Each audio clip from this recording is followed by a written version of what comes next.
മദ്ഹ് പാടി മദീനയിലെത്തണം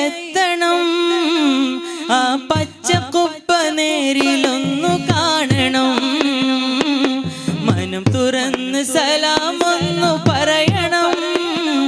തിരുപാദമേറ്റ മണ്ണിൽ ചെന്നണയണം ഫിദാക അബീ